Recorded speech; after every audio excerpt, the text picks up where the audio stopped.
और बच्चों, छठी क्लास की आज हम हिंदी की जो पाठ्य पुस्तक है उसमें से पहला पाठ आज पढ़ेंगे। एक ये कविता है केदारनाथ अग्रवाल जी की, और इस कविता का शीर्षक है वह चिड़िया जो। देखो बच्चों, जो बहुत बड़ी बड़ी कविताएं हैं वो लिखनी आसान होती हैं, पर जो बच्चों की छोटी कविताएं हैं उनको लिखना बड़ा मुश्किल होता है। तो केदारनाथ अग्रवाल जी हमारे एक बहुत बड़े कवि हैं, उनको बहुत सारे पुरस्कार मिले हैं। तो उनकी ये बहुत सुंदर सी कविता है, और चिड़िया के उसके जीवन के बारे में ये कविता है। तो मैं ये कविता पढ़ूंगा, तो साथ में आप भी अपनी जो कॉपी है उसको खोल लेंगे, उसमें ज़रूरी जो चीज़ें हैं उसको लिखेंगे। और इसके अलावा आप अपनी जो पाठ्य पुस्तक है उसको भी खोल कर रखेंगे, और वहाँ पर जो मैं बोलता रहूँगा उसके नीचे आप उंगली फिराते रहेंगे, आप बोलते भी रहेंगे। तो ये ध्यान रखेंगे आप, ताकि मैं जब पढ़ूं तो आप भी उस कविता को वैसे ही पढ़ेंगे। तो अब हम इस कविता को पढ़ना शुरू करते हैं। वह चिड़िया जो चोंच मार कर दूध भरे जुंडी के दाने रुचि से रस से खा लेती है, वह छोटी संतोषी चिड़िया नीले पंखों वाली मैं हूँ, मुझे अन्न से बहुत प्यार है। वह चिड़िया जो कंठ खोल कर बूढ़े वन बाबा की खातिर रस उंडेल कर गा लेती है, वह छोटी मुँहबोली चिड़िया। नीले पंखों वाली मैं हूँ, मुझे विजन से प्यार बहुत है। और आगे है बच्चों, वह चिड़िया जो चोंच मार कर चढ़ी नदी का दिल टटोल कर जल का मोती ले आती है, वह छोटी गर्वीली चिड़िया नीले पंखों वाली मैं हूँ, मुझे नदी से बहुत प्यार है। तो बच्चों, एक ये नीले पंखों वाली चिड़िया है, उसके बारे में ये कविता है। आपने भी अपने आसपास ऐसी चिड़िया ज़रूर देखी होगी। तो जो चिड़िया है वो संतोषी है। संतोषी का मतलब ये होता है कि जो भी चिड़िया के पास है, चिड़िया उसमें खुश है।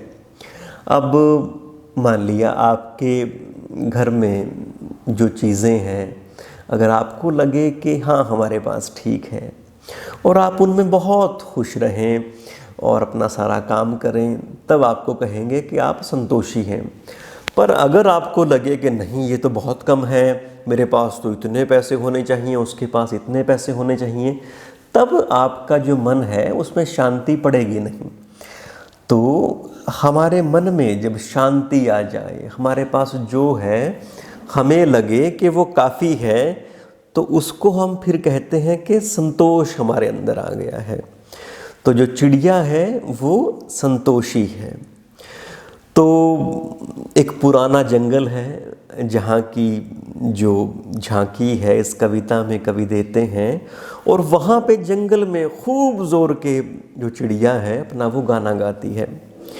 बच्चों, आपने देखा होगा कि हमारे घरों में, हमारे बड़े शहरों में, गांव के बिल्कुल अंदर, वहाँ पर जो पक्षी हैं उस तरह से बोलते नहीं, गाते नहीं, उन पक्षियों को डर लगता है। पर वही पक्षी जब किसी बड़े पेड़ पर होते हैं, जंगल में होते हैं, तब वो बड़े आनंद में होते हैं। तो उसी तरह का एक ये मेरे बच्चों दृश्य है कविता के अंदर, जो कि नीली चिड़िया के बारे में है। तो अकेली वो रहती है, पर वो रहती बड़े आनंद से है, और सामने उसको एक पूरी नदी दिखती है पानी की। पर चिड़िया ऐसा नहीं है कि उस नदी का सारा पानी जो है वो उठाकर अपने पास ले आएगी।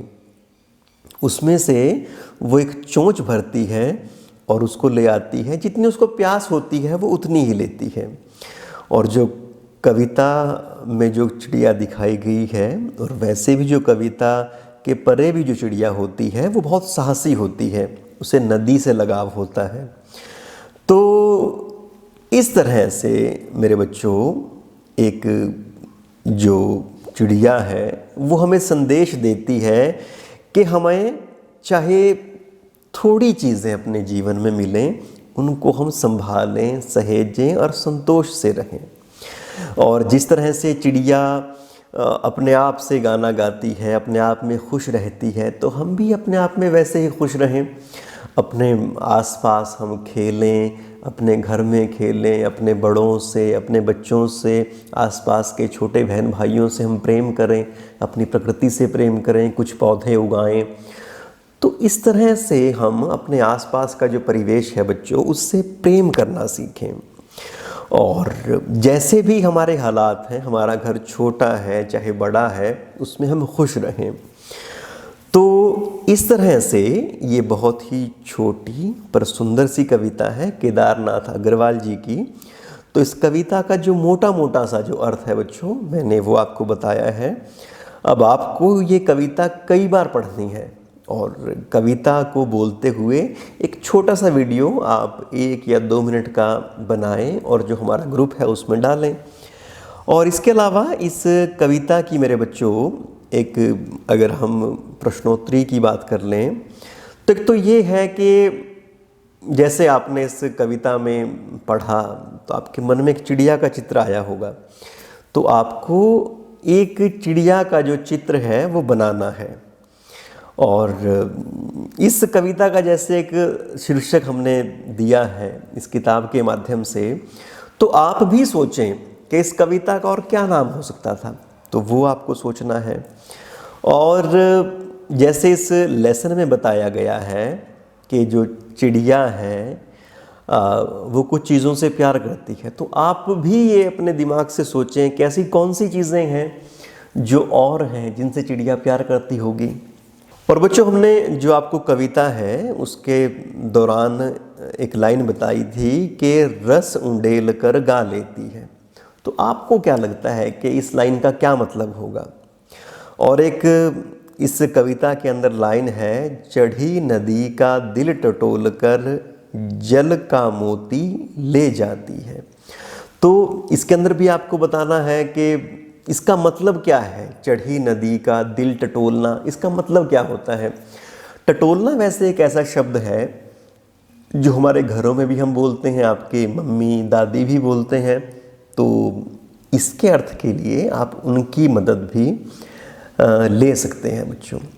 तो इस तरह से हमारा आज का ये पहला पाठ था। इसको आप पढ़ेंगे और पढ़ने के अलावा जो आखिर में ये प्रश्नोत्तरी हमने की है, इसको अपनी कॉपी पे करेंगे, इसकी भी फ़ोटो भेजेंगे और अपने आप की कविता पढ़ते की एक फ़ोटो भी आप हमें ज़रूर भेजेंगे। तो आज हमारा छठी का ये हिंदी विषय का पहला पाठ हमने थोड़ा सा पढ़ा। इसको हम विस्तार से जब हमारे स्कूल खुल जाएंगे एक बार फिर से पढ़ेंगे।